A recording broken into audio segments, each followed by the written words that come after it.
특별히 암세포에 관하여 연구가 활발한데 암세포는 분명히 우리 생명을 위협하는 세포입니다.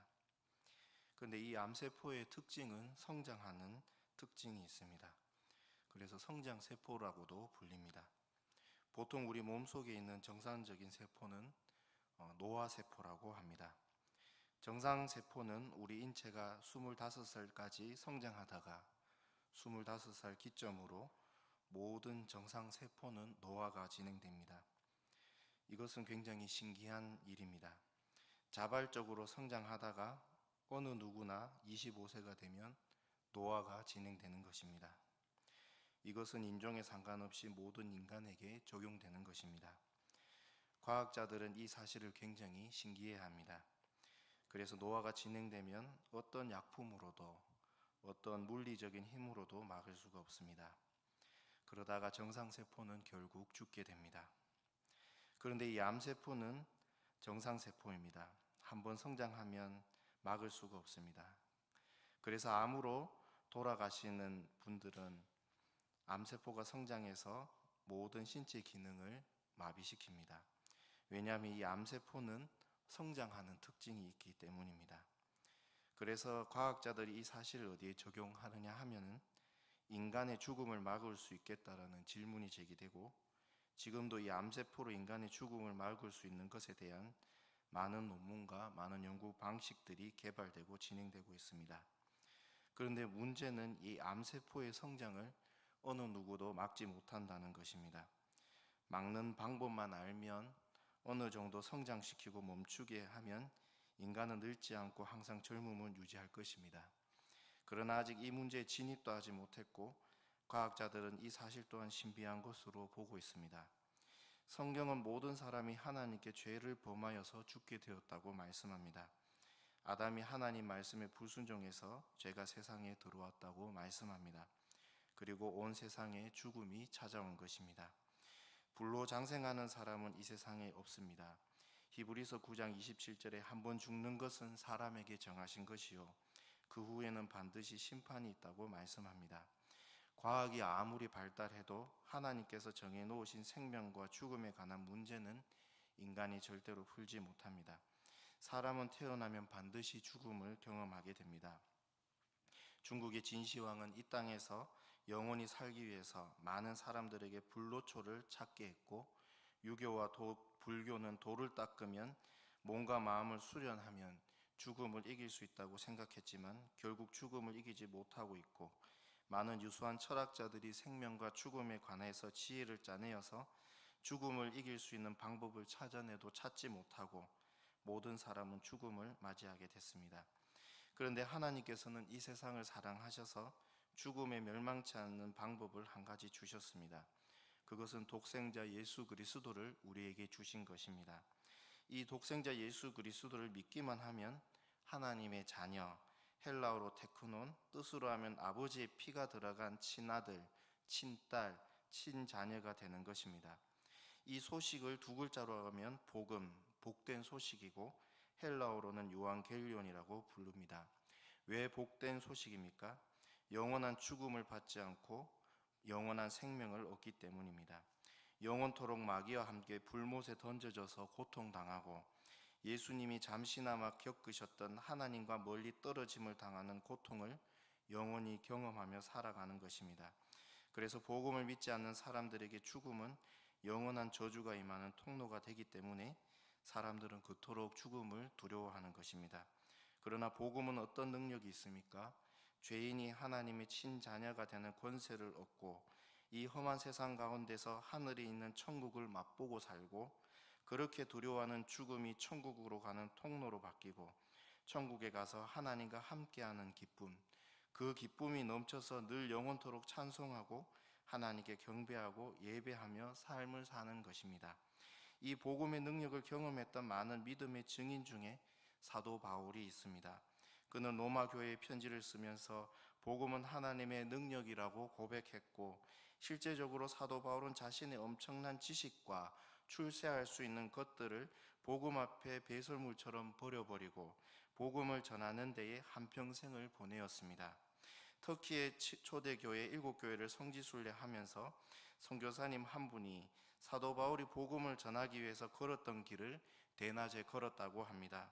그런데 길을 걷다가 눈물이 계속 흘렀다고 합니다. 왜냐하면 이렇게 힘든 길을 복음을 위해서 걸어가면서 발이 아프고 힘들었을 사도 바울을 생각하니 왠지 모를 눈물이 계속 흘렀다고 합니다. 사도 바울은 복음을 위해서 자신의 몸을 아끼지 않았습니다. 심지어 복음을 전하다가 지하 감옥에 들어가게 됐는데, 들어가면서도 초대 교회들을 염려하며 복음을 전하는데 두려워하지 말고 격려하며 편지를 보냈고, 심지어 감옥을 지키는 간수에게조차도 복음을 전하였습니다. 그 이유는 다른 것으로는 절대로 죽음을 해결할 수 없기 때문입니다. 오직 복음만이 우리 죄인인 인간이 영원한 멸망으로부터 생명을 얻을 수 있기 때문입니다. 오늘 본문은 사도 바울이 사랑하는 아들 디모데에게 편지를 보낸 것입니다. 디모데후서 당시 배경에는 기독교의 삼중고가 있었습니다. 첫 번째 고통은 로마로부터의 핍박과 박해를 당한 것입니다. 사도 바울은 복음을 전하다가 2번 감옥에 들어갔는데, 첫 번째 감옥에 들어간 내용이 사도행전 28장에 잘 나타나 있습니다. 이때 AD 63년에 있은 첫 번째 옥살이는 개인의 집에 갇혀서 생활을 하였습니다. 그리고 자유롭게 사람들을 만나며 복음을 전하였습니다.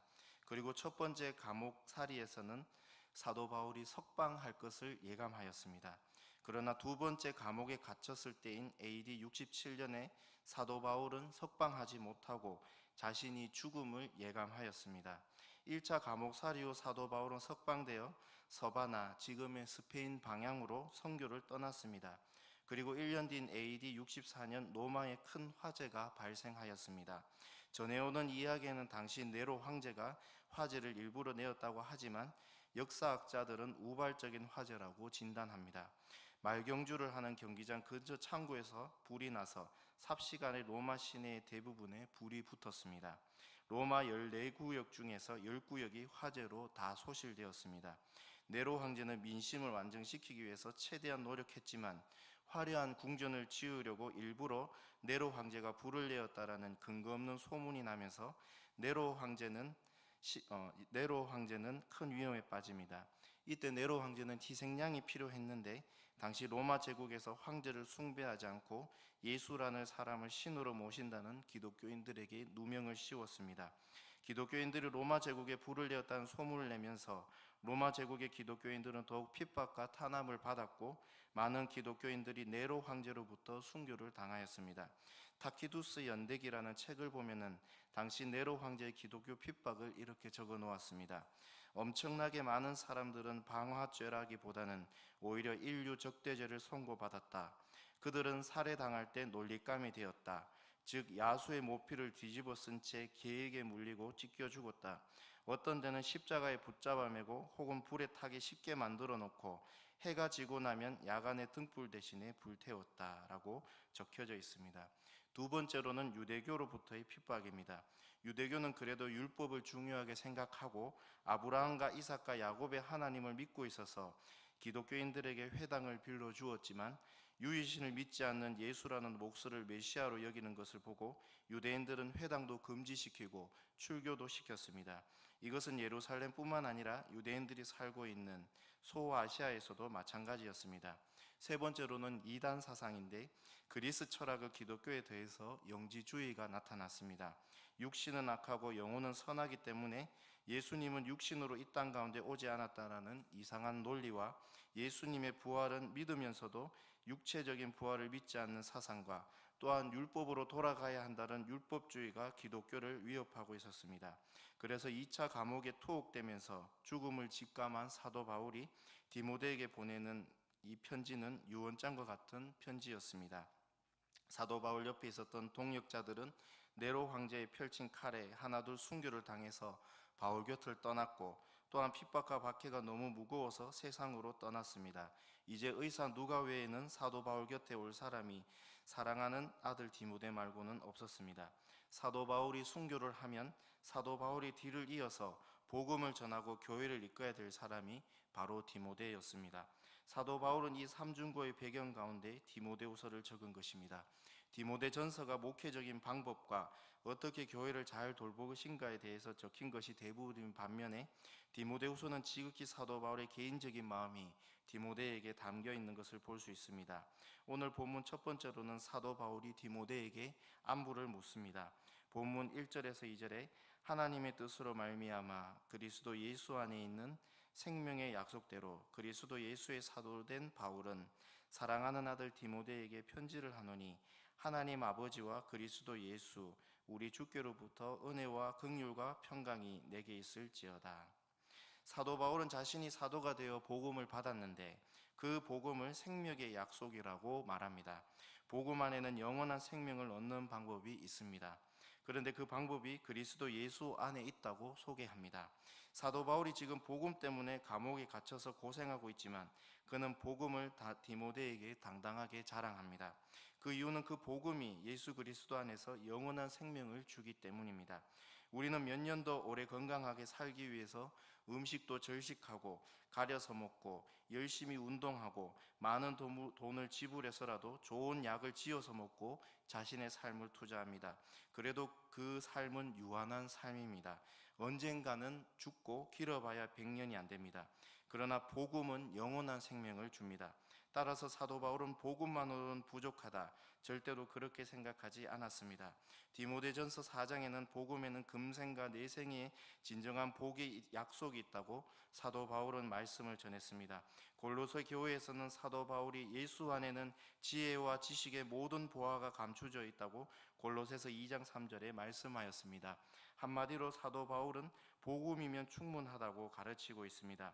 성도는 복음을 들어야 하고 성도는 복음의 가치를 반드시 알아야 합니다. 두 번째로는 옥중에서 사도 바울은 디모데를 어떻게 생각하고 있는지 적고 있습니다. 본문 3절에서 4절에 내가 밤낮 간구하는 가운데 쉬지 않고 너를 생각하여 청결한 양심으로 조상적부터 섬겨오는 하나님께 감사하고 내 눈물을 생각하여 너 보기를 원함은 내 기쁨이 가득하게 하려 함이니. 사도 바울은 기도의 사람이었습니다. 그는 밤낮으로 교회를 위해서 기도를 쉬지 않았다고 합니다. 규칙적으로 기도의 끈을 놓지 않았습니다. 이런 바울의 삶을 통해서 바울이 데살로니가 교회에게 쉬지 말고 기도하라는 말씀이 어떻게 나왔는지를 알 수 있습니다. 그 기도 가운데 빠지지 않는 기도 제목이 바로 디모데에 관한 것입니다. 바울은 감옥에서 에베소에서 목회를 하고 있는 디모데를 늘 생각한다고 말합니다. 그리고 디모데의 눈물을 생각한다고 합니다. 사도 바울이 디모데를 생각할 때 영적인 아들로 보았지만 디모데 역시 사도 바울을 영적인 아버지로 생각하고 있습니다. 사도 바울과 헤어졌을 때 디모데는 많이 울었습니다. 그만큼 사도 바울을 주 안에서 사랑했고 그를 마음으로 존경했습니다. 사도 바울은 디모데를 보기 원한다고 적었습니다. 여기서 원한다라는 뜻은 그리움이 더해진다는 것을 의미합니다. 사도 바울은 디모데가 몹시 보고 싶었습니다. 사도 바울은 디모데에게 아주 큰 선물을 하나님께 받았음을 알았습니다. 그것은 바로 디모데의 거짓 없는 믿음이었습니다. 본문 5절을 보면 이는 내 속에 거짓이 없는 믿음이 있음을 생각함이라. 이 믿음은 먼저 내 외조모 로이스와 내 어머니 유니게 속에 있더니 내 속에는 있는 줄을 확실하노라. 사도 바울과 디모데를 비교하면 너무나 많은 차이가 있습니다. 혈통적으로 따지면 사도 바울은 유대인 중에서도 유대인이고 지식으로 따지면 사도 바울은 방대한 헬라 철학과 율법에 정통했습니다. 헬라 철학은 당시 그리스에 있는 철학자들과 논쟁을 벌여도 전혀 밀리지 않는 실력이었고 율법에 관해서도 당시 이스라엘에서 가장 존경받는 갈말리엘의 수제자이고 회당에서 율법을 가르칠 정도의 우수한 실력을 가지고 있었습니다. 그리고 사도 바울은 하나님께 큰 능력을 받았는데 사도 바울의 손수고만 올려놓아도 귀신이 떠난 것입니다. 그리고 사도 바울은 강했습니다. 루스드라에서 돌에 맞아 죽었다가 살아났는데 다시 루스드라에 가서 복음을 전하였습니다. 그래서 거기서 루스드라에서 디모데를 만났습니다. 그런데 디모데는 어떤 사람인가 하면 혈통적으로 그는 순수한 유대인이 아니었습니다. 아버지는 헬라인이고 어머니는 유대인이었습니다. 유대인도 아니고 그렇다고 헬라인도 아닙니다. 지식적으로 따져봐도 사도 바울과 비교할 수 없습니다. 그리고 디모데는 심성이 사도 바울처럼 강한 리더십이 있는 것도 아니고 부드러웠습니다. 그런데 사도 바울은 디모데를 자기에게 뒤를 이어 복음 전하기를 원했습니다. 사도 바울은 디모데가 혈통적으로 지식적으로 뭔가 내세울 수 있는 사람은 아니었지만 이것들을 다 덮어버리는 무기가 있음을 알았습니다. 그것은 거짓 없는 믿음이었습니다. 사도 바울은 선교를 다니면서 입으로는 예수님을 믿는다지만 행함이 없는 믿음 없는 사람들을 참 많이 보았습니다. 불순물이 잘뜩 들어가 있는 거짓 있는 믿음을 많이 보았습니다. 말씀을 들어도 이런 믿음을 가진 사람들은 전혀 변화가 없었습니다. 그 불순물을 빼내려 해도 잘 빠지지 않습니다. 그런데 디모데처럼 거짓 없는 믿음을 가진 사람들은 많이 보이지 않았습니다. 그러나 순도 100%의 믿음을 가진 사람들은 하나님의 말씀이 들어가면 불이 붙고 부흥을 주도하는 사람이었습니다. 예수님도 제자들이 하나님의 말씀을 믿지 못하고 귀신을 쫓을 때에 더디 믿는 자라고 책망하셨습니다. 그리고 말씀을 전하시면서 내가 믿음을 보겠느냐라고 역설로 질문하시면서 믿음을 강조하시지만 순도 100%의 믿음을 가진 사람이 많이 없음을 한탄하신 것입니다. 그런데 디모데는 순도 100%의 믿음을 가진 사람이었습니다. 그리고 디모데에게 이런 거짓 없는 믿음을 영향을 준 사람은 자신의 외할머니 로이스와 그의 어머니 유니게였습니다. 유니게가 헬라인과 결혼한 것을 보면 결혼 전부터 유대교를 떠나서 기독교로 개종한 것을 유추해 볼 수 있습니다. 왜냐하면 유대교는 이방인과의 결혼을 금지하고 있기 때문입니다. 디모데는 그의 어머니 로이스와 어머니 유니게로부터 디모데 후서 3장에 나타나 있듯 어렸을 때부터 성경을 알았습니다. 그 성경으로 거짓이 없는 믿음이 자라게 되었습니다. 카일이라는 기독교 교육자는 자녀에게 부모님은 하나님을 볼 수 있게 하는 교사라고 유명한 말을 하였습니다. 디모데가 이렇게 거짓 없는 믿음을 소유하게 된 것은 어릴 때부터 혈통적인 것이나 지식적인 것의 중요성이 아니라 성경을 통한 거짓 없는 믿음을 자라도록 해주었습니다. 하나님께서 우리에게 보시는 것은 무엇일까요? 바로 거짓 없는 믿음입니다. 아브라함처럼 다윗처럼 하나님의 말씀을 들을 때 그것을 100% 아멘으로 진심하는 그 100%의 거짓 없는 믿음을 보시는 것입니다. 사도 바울은 디모데에게 너가 어떤 사람인가를 가르쳐 주고 있습니다. 혈통적으로 순수한 유대인도 아니고 지식적으로도 많은 것을 알고 있지 않아도 이 세상에서 가장 가치 있는 것, 하나님께서 가장 기뻐하시는 것, 바로 거짓 없는 믿음이 너에게 있다라고 디모데에게 깨닫게 하고 있습니다. 지금 디모데는 마음에 근심이 있습니다. 세상은 교회를 향해서 삼중고로 공격하고 있고 기둥 같은 교회의 지도자들은 순교의 현장에서 하나둘 사라져 이제는 마지막 남은 사도 바울이 옥중에 갇혀서 추록하지도 못하고 장기간 갇혀 있는 것을 보면서 디모데는 두려워했던 것 같습니다. 그때 사도 바울은 디모데에게 말씀합니다. 본문 6절과 7절에 그러므로 내가 나의 안수함으로 내 속에 있는 하나님의 은사를 다시 부릴 듯하게 하기 위하여 너로 생각하게 하노니 하나님이 우리에게 주신 것은 두려워하는 마음이 아니요 오직 능력과 사랑과 절제하는 마음이니. 디모데는 사도 바울과 함께 선교를 하면서 또한 에베소 교회를 맡으면서 두려워하지는 않았던 것 같습니다. 능력과 사랑과 절제하는 마음도 예전에는 가득했던 것 같습니다. 그러나 현재 삼중고의 상황과 사도 바울의 기약 없는 옥중 생활은 디모데에게 두려워하는 마음이 생기게 되었습니다. 그러면서 그에게 있던 능력과 사랑과 절제의 마음이 조금씩 줄어들었습니다. 사도 바울은 이 소식을 감옥에서 들었습니다. 그래서 디모데에게 다시 그의 마음이 두려운 마음이 사라지고 능력과 사랑과 절제하는 마음이 불일 듯 일어나도록 기도하기를 원했습니다. 존 칼빈 선생님은 우리가 복음 전할 때 두려워하는 것은 성령의 교제가 줄어들거나 없기 때문이라고 지적하였습니다.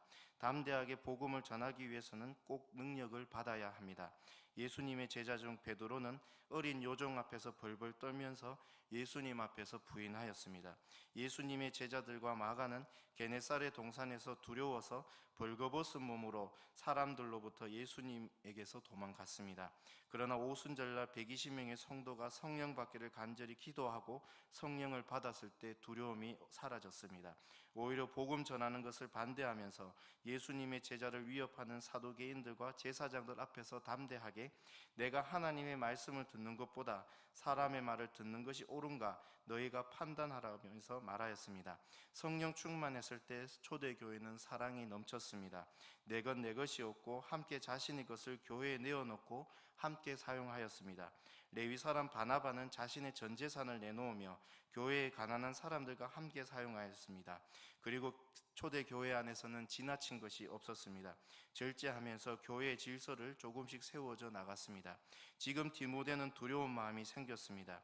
내가 요즘 복음 전하는 것이 시시하거나 중요하게 생각하지 않고 내 즐거운 안락만을 추구한다면 예배를 다 드려도 그분은 성령 충만하지 않는 것입니다.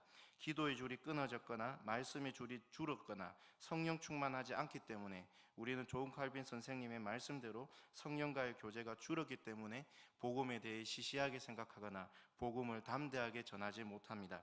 사도 바울은 다시 디모데가 지금 삼중고의 현실과 사도 바울의 기약 없는 옥중 생활을 영향받지 말고 성령으로 충만받기를 원하였습니다. 그리고 사도 바울은 디모데에게 복음의 고난을 받으라고 말씀합니다. 본문 8절에 보면 그러므로 너는 내가 우리 주를 증언함과 또는 주를 위하여 갇힌 자 된 나를 부끄러워하지 말고 오직 하나님의 능력을 따라 복음과 함께 고난을 받으라.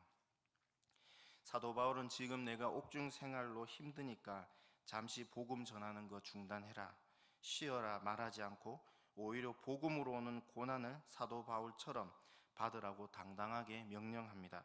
왜냐하면 복음은 죄인된 우리 인간이 영원히 멸망당하는 것에서 영원한 생명을 주기 때문입니다. 그래서 중단할 수 없는 것입니다.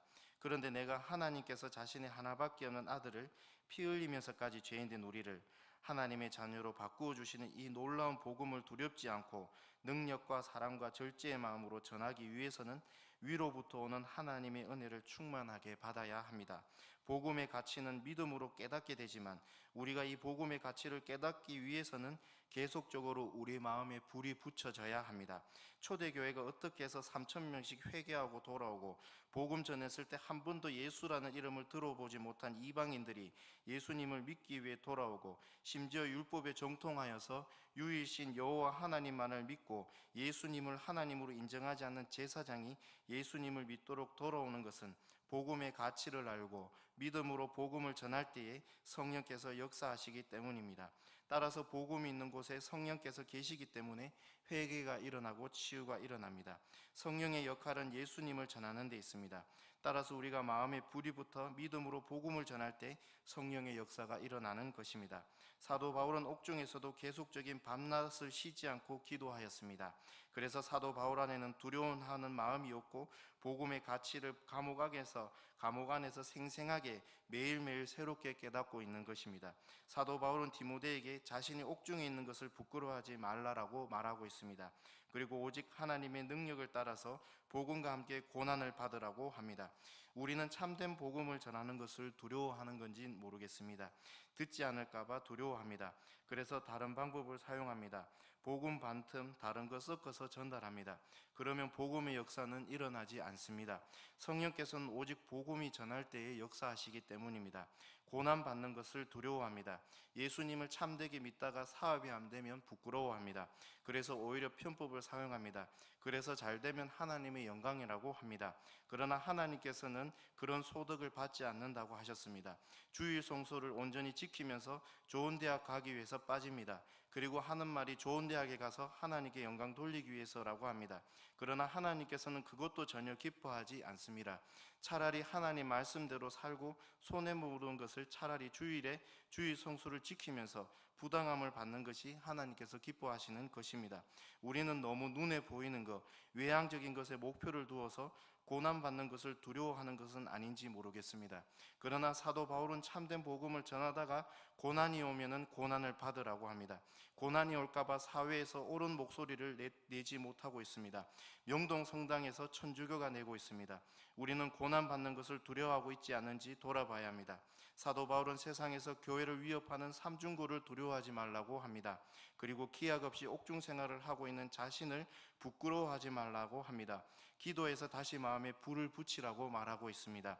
그래서 중단하지 말고 영원한 생명을 주는 복음을 중단하지 말아라고 지금 강하게 말하고 있습니다. 마지막 세 번째로는 사도 바울이 디모데에게 복음을 지키라고 명령합니다. 사도 바울은 디모데에게 복음이 무엇인지를 짧게 소개하고 있습니다. 본문 9절과 10절을 보면 하나님이 우리를 구원하사 거룩한 소명으로 부르심은 우리의 행위대로 하심이 아니요 오직 자기의 뜻과 영원 전부터 그리스도 예수 안에서 우리에게 주신 은혜대로 하심이라. 이제는 우리 구주 그리스도 예수의 나타나심으로 말미암아 나타났으니 그는 사망을 패하시고 복음으로써 생명과 썩지 아니할 것을 드러내신지라. 먼저 구원은 우리의 행위로 받는 것이 아닙니다. 생명을 속량하는 값은 너무 비싸서 우리의 행위대로 그 값을 치를 수가 없습니다. 시편 49편 6절에서 7절에서 영원한 생명을 얻는 값이 어느 정도인지를 고라 자손이 성령을 통해서 말씀합니다. 시편 49편 6절에서 7절에 자기의 재물을 의지하고 부유함을 자랑하는 자는 아무도 자기의 형제를 구원하지 못하며 그를 위한 속전을 하나님께 바치지도 못할 것은 그들의 생명을 속량하는 값이 너무 엄청나서 영원히 마련하지 못할 것임이니라. 너무 비싸기 때문에 구원받는 것을 내 행위로 구원받으려면 영원히 해도 구원을 받지 못합니다. 오직 하나님의 뜻입니다. 왜냐하면 그렇게 돼야지 우리가 100% 하나님께만 감사를 드릴 수 있기 때문입니다. 그런데 예수님은 사망을 패하셨습니다. 사망을 죽이고 생명과 썩지 않는 것을 우리에게 주셨습니다. 그래서 우리가 얻는 것은 모두 생명이고 영원히 썩지 않는 것입니다. 사도 바울은 디모데에게 강한 명령을 합니다. 본문 14절을 보면 우리 안에 거하시는 성령으로 말미암아 내게 부탁한 아름다운 것을 지키라. 이제 디모데는 사도 바울이 이 세상에 없어도 이 아름다운 것을 지켜야 합니다. 여기서 지키다라는 말이 두 번 나오는데 한 번은 하나님 말씀대로 살라는 뜻이고 다른 하나는 복음을 사수하라는 뜻입니다. 이 세상의 복음을 방해하는 무시무시한 삼중고가 오더라도 옥에 갇히는 고난이 있더라도 하나님 말씀대로 살고 복음을 사수하라는 것입니다. 사도 바울의 기나긴 옥중 생활로 많은 사람들이 사도 바울 곁을 떠났습니다. 그 중에 대표적인 사람이 부겔로와 허모게네입니다. 이 사람들은 어떤 사람이었는지 성경에는 자세히 설명이 없지만 분명한 것은 복음을 부끄러워한 사람들입니다. 마치 영원한 생명을 묻고 예수님께로 답을 얻었음에도 불구하고 자신이 가진 재물을 포기하지 못하고 예수님 곁을 떠나버린 어느 부자 청년처럼 영원한 생명을 주는 복음을 부끄러워하고 버렸습니다. 그러나 오네시보로는 계속 사도 바울의 감옥을 방문해서 그를 위로하고 그를 부끄러워하지도 않고 복음을 부끄러워하지도 않았습니다. 그래서 오네시보로는 사도 바울에게 큰 위로가 되었습니다. 결론입니다. 복음은 무엇입니까? 영원한 생명을 주는 세상에서 그 어떤 것보다 제일 가치 있는 것입니다. 돈으로도 할 수 없고 세상의 그 어떤 것도 죽음을 패할 수 없는데 예수 그리스도의 보혈이 흘러내리는 이 복음은 영원한 죽음을 패하고 영원한 생명을 얻게 합니다. 하나님께서 우리에게 이 복음을 예수님의 피로 소유하게 하셨고 하나님의 친자녀가 되게 하셨습니다. 우리는 복음을 통해서 복을 받은 사람들입니다. 두 번째로는 디모데는 거짓이 없는 믿음을 소유하였습니다. 그것은 그의 외할머니와 어머니의 믿음 때문이며 어릴 때부터 성경을 가르침을 받았기 때문입니다. 우리가 이 삼중고로 복음대로 살아가고 방해하는 이 세상 가운데서 거짓 없는 믿음을 소유하기 위해서는 성경을 통해 불순물이 빠지고 하나님께서 가장 기뻐하시는 거짓이 없는 믿음을 소유해야 합니다. 그리고 우리는 우리 마음 안에 세상을 두려워하고 복음대로 살아가는 것을 두려워합니다. 고난받는 것을 두려워합니다. 그러나 이 마음은 하나님께서 기뻐하시는 마음이 아닙니다. 우리가 다시 기도를 통해서 우리 마음에 불이 붙어서 다시금 능력과 사랑과 절제의 마음을 회복하시기를 원합니다. 우리가 복음의 가치를 거짓 없는 믿음으로 깨닫고 또 우리가 기도의 줄을 끊지 않고 야곱이 하나님의 발을 놓지 않고 기도한 것처럼 기도하여서 우리 마음에 성령의 불이 다시 붙어 복음대로 살아가는 사랑하는 우리 주원교회 성도님들 되시기를 예수님의 이름으로 소망합니다. 아멘. 기도하시겠습니다. 하나님 아버지 감사합니다.